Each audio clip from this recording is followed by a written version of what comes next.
মহাদেবের ভক্তরা রুদ্রাক্ষ পরে ভুল করেও এই 4টি জায়গায় যাবেন না, না হলে রুদ্রাক্ষের বিপরীত প্রভাবে জীবন নরক হয়ে যাবে।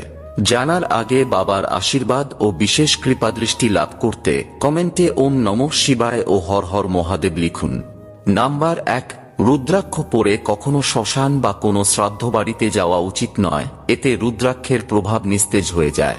নাম্বার 2, রুদ্রাক্ষ পরে এমন কোনো জায়গায় যাওয়া উচিত নয় যেখানে মদ খাওয়া, মাছ, মুরগি বা অন্য কোনো জানোয়ার হত্যা করা হয়। নাম্বার 3, রুদ্রাক্ষ পরে এমন জায়গায় যাওয়া উচিত নয় যেখানে বেশ্যাবৃত্তি, জুয়া, হিংসা অথবা এই জাতীয় কোনো কাজকর্ম করা হয়। এবং নাম্বার 4, অনেকেই হয়তো জানেন না, তবে শোবার আগে সব সময় রুদ্রাক্ষ খুলে শোয়াই উচিত, কারণ এই সময় আমাদের শরীর অশুদ্ধ ও নিস্তেজ অবস্থায় থাকে।